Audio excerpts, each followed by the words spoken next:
You'll never guess what transpired when our overzealous HOA president took it upon himself to demolish my disabled sister's wheelchair ramp while she was at work. However, what this presumptuous neighbor failed to understand was that my sister was not merely a resident. She held the position of state governor. And this was on the verge of becoming the most significant blunder of Karen's time with the HOA. But how did the whole community become entangled in a nationwide controversy? Greetings and thank you for joining my channel. Kindly subscribe if you're interested in more tales about Karen and the HOA. The glaring yellow note affixed to our front door ignited a fury within me. This month has brought the 5th notice regarding violations from the HOA, all concerning my sister Sarah's wheelchair ramp. I crumpled it up and tossed it into my ever-expanding collection of Karen Thompson's official warnings echoed in my mind as I heard the familiar whir of Sarah's electric wheelchair ascending the ramp behind me. Yet another heartfelt letter from our delightful neighbor? With a weary smile, Sarah inquired. The shadows beneath her eyes revealed the toll her new job was taking on her energy. Yet she never voiced a single complaint. It's not focused on work, nor the car accident that left her in a wheelchair 6 months prior, and certainly not on Karen's relentless harassment. Text, you'd think that holding the position of HOA president would occupy her time sufficiently. Yet here she is, lurking around our home. I remarked, observing from our kitchen window as Karen lingered in her driveway, snapping photos of our ramp with her phone. Her flawlessly highlighted hair and chic workout attire did little to conceal the unmistakable expression of disdain etched across her features. The memory of the day we installed the ramp lingers vividly in my mind. We adhered to every guideline meticulously, engaged a certified contractor, secured the necessary permits from the city, and even selected the precise shade of gray paint that complemented our house trim perfectly. But Karen arrived before the concrete had even set, brandishing the HOA rulebook as if it were a mystical artifact. Section 8, paragraph 3 clearly states that all external modifications must be approved by the board, she remarked, her tone laced with insincere worry. It's essential for us to uphold the value of our properties. Do you see what I mean? What truly irked me was how Karen kept, unintentionally, scheduling the HOA meetings regarding our ramp for times when Sarah was unavailable to attend. It wasn't as if Sarah had the option to go.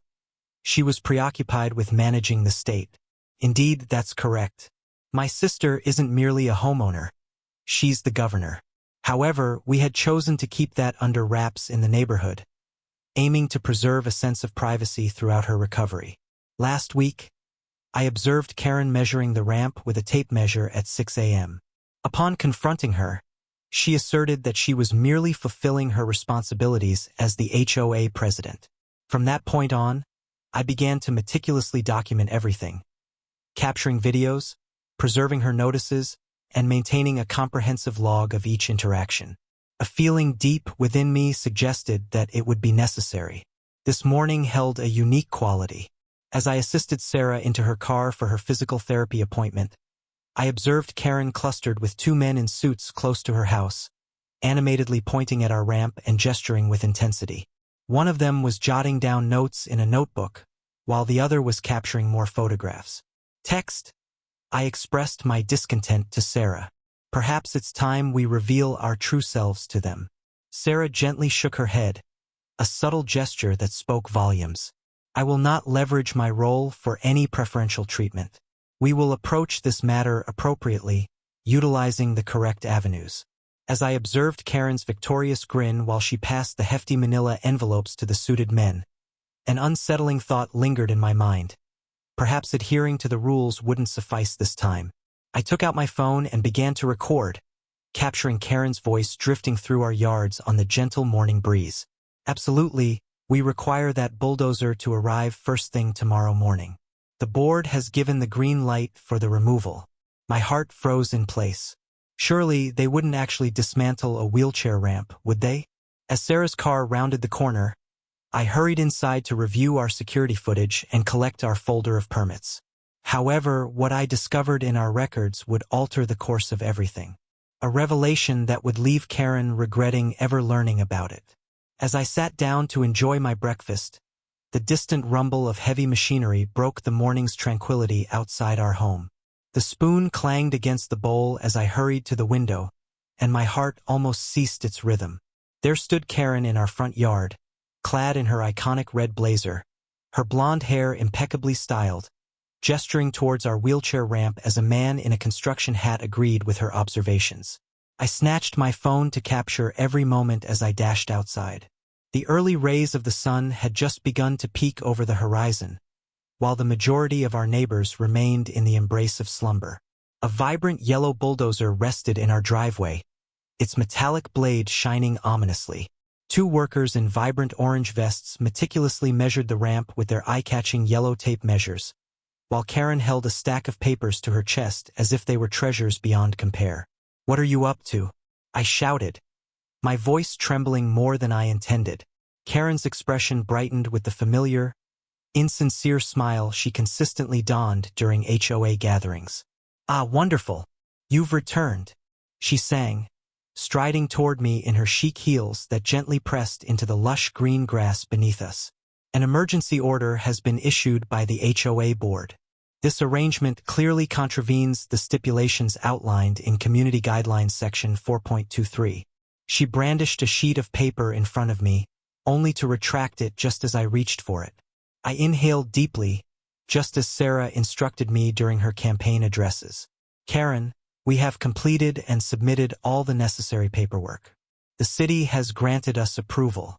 The city does not represent the HOA, dear." She interrupted me, her smile remaining steadfast. "As the leader of the board, it is my responsibility to uphold the standards of our community.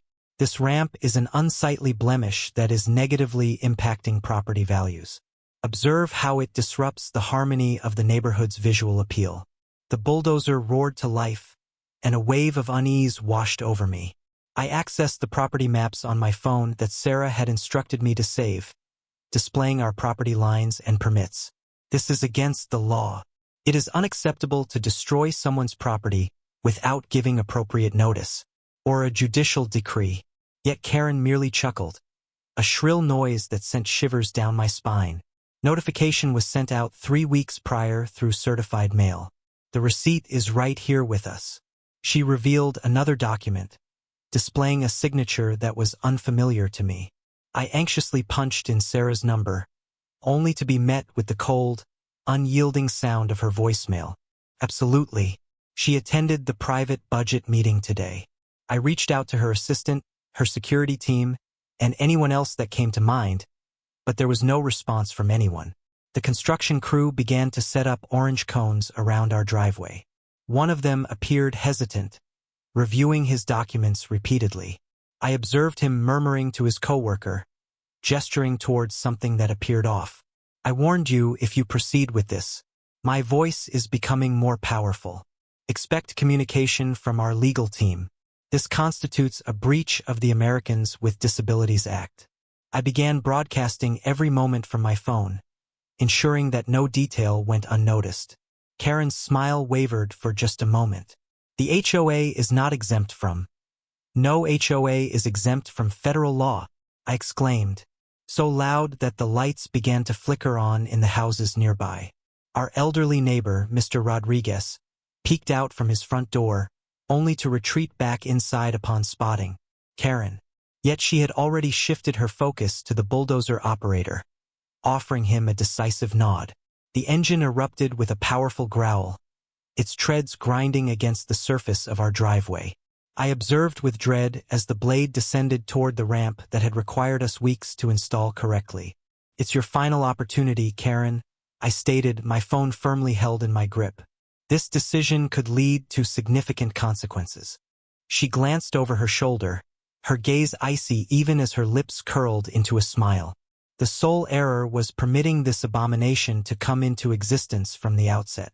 At times, individuals must understand that regulations are in place for a purpose. The bulldozer's blade scraped against the ramp, emitting a dreadful screech of metal grinding on concrete. I continued to capture the moment as pieces of our meticulously built ramp started to fall apart. Unbeknownst to them, Mr. Rodriguez had come back with his own camera, and a growing number of neighbors were starting to assemble. Devices lifted. At that moment, my phone vibrated with a message. The message originated from the head of security for Sarah. Maintain your composure. Continue to capture the moments. Assistance will arrive in 3 minutes. I felt a smile break across my face that morning as I observed Karen orchestrating the chaos of our ramp with the finesse of a maestro leading a symphony. Her concentration on winning was so intense that she failed to see the black SUVs making their way down our street or hear the faint wail of sirens approaching. At times, the most significant errors arise from the tiniest gaps in knowledge, such as being unaware that your seemingly unremarkable neighbor holds immense power within the state. And Karen was on the brink of discovering that lesson in the most challenging manner. The memory of that day when our tranquil suburban street transformed into a cinematic spectacle will forever remain etched in my mind. As Karen reveled in high-fiving her HOA companions over their triumphant elimination of the eyesore, the first black SUV turned the corner, followed closely by another, and then yet another. Flashes of red and blue lights erupted all around. My hands trembled as I hit the record button on my phone. This was set to be something special. The expression on Karen's face shifted from a self-satisfied smirk to bewilderment as 3 state police cruisers arrived, trailed by 5 identical black government vehicles. The neighbors, who had been observing from behind their curtains all day, finally emerged onto their front lawns. A palpable tension filled the air, as if the world held its breath, anticipating a momentous event on the horizon. "What is this all about?" Karen insisted, her voice wavering just a bit. "This is a concern specific to our community." At that moment, Sarah's primary security team emerged, meticulously surveying the surroundings before they opened the rear entrance of the center. Sport utility vehicle. The street became eerily quiet as my sister emerged in her wheelchair, clad in her official governor's blazer, her expression a serious one that I had only witnessed during significant press conferences. "Indeed, Mrs. Thompson." Sarah's voice resonated with clarity and strength. "This became a matter of state the moment. You have breached federal laws that protect individuals with disabilities." She advanced smoothly, her security detail surrounding her in flawless synchronization. "Additionally, there's the matter of unauthorized destruction of state property." Karen's expression shifted rapidly, showcasing a whirlwind of emotions in just a matter of seconds. "What is the state? Real estate?" She emitted a small, high-pitched sound. "Indeed," Sarah went on, retrieving her phone. "Are you interested in viewing the deed? Should we begin our discussion with the Americans with Disabilities Act? I have a strong understanding of Title II. With the recent signing of new state protections, the gathering of neighbors swelled in size. I noticed at least a dozen devices capturing every moment. Mrs. Jenkins, from across the street, was already broadcasting on Facebook.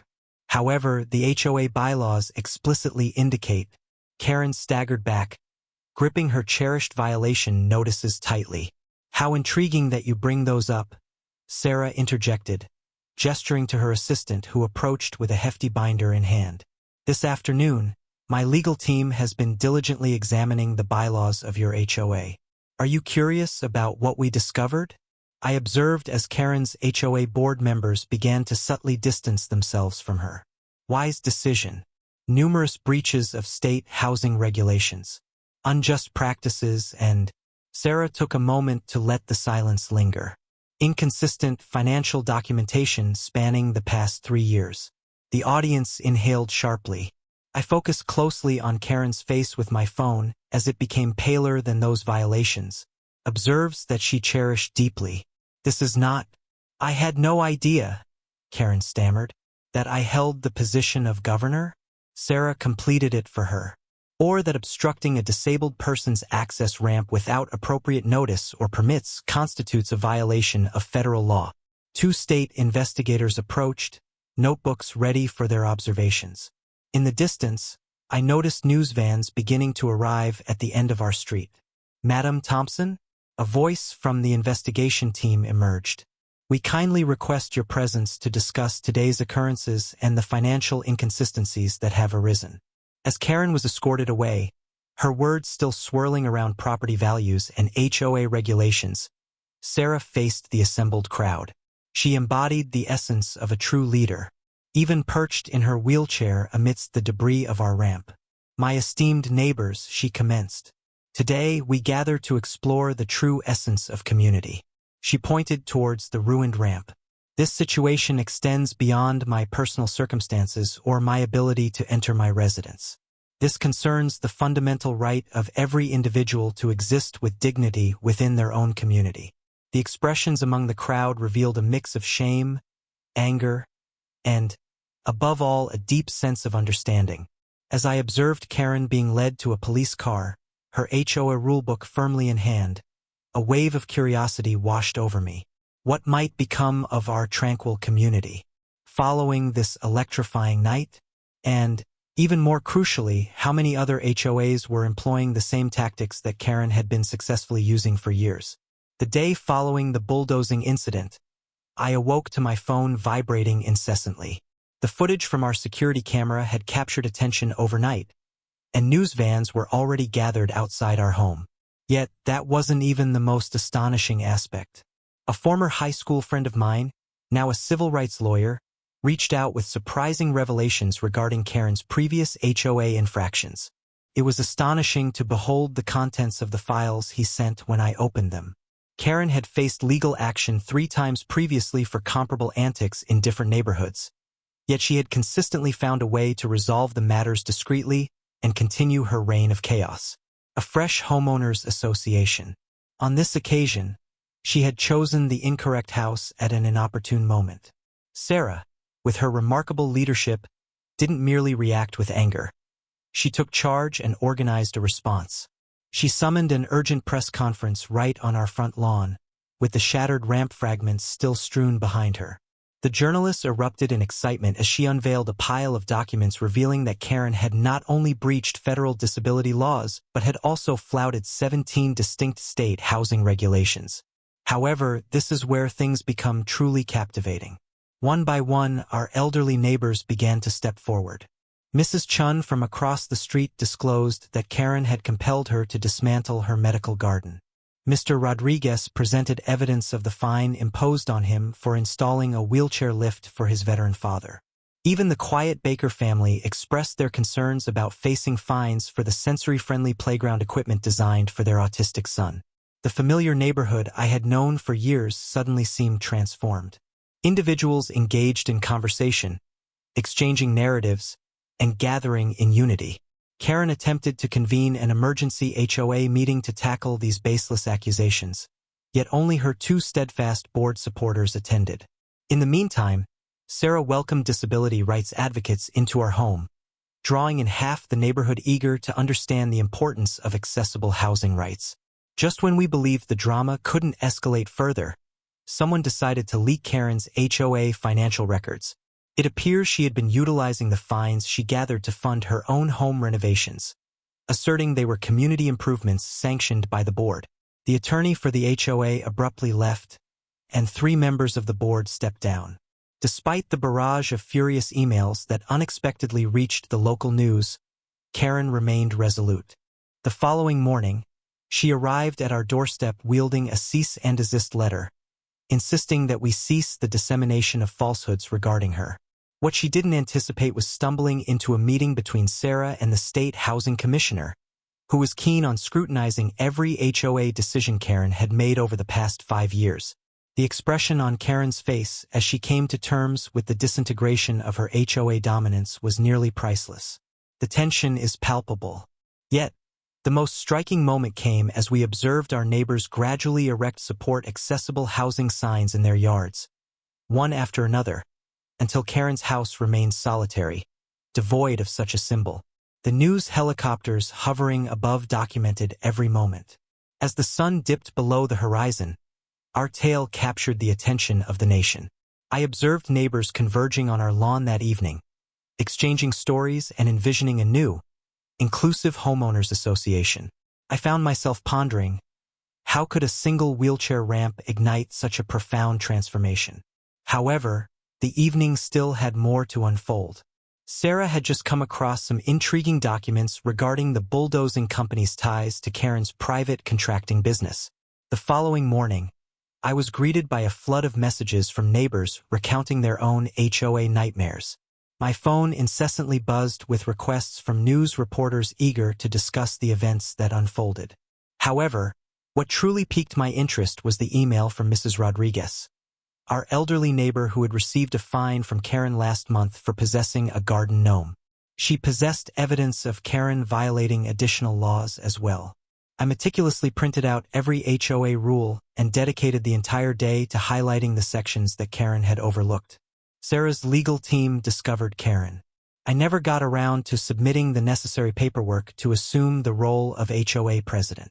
She seamlessly stepped into the role when the former president departed, and no one had the courage to challenge her authority. As we delved deeper, we uncovered an increasing amount of soil. Then an extraordinary event unfolded. Our narrative caught the attention of Tommy Chun, a well-known lawyer on YouTube who creates content focused on unjust housing regulations. He arrived to meet with Sarah and generously offered to assist us in pursuing legal action against Karen and the HOA at no cost. His video detailing our case garnered millions of views within a single day. Karen attempted to rescue her situation by convening an urgent HOA meeting. Yet this moment felt distinct. In contrast to her typical quiet space with two drowsy neighbors, the community center buzzed with activity. Individuals who had remained silent in the past began to recount their experiences with Karen's intimidation.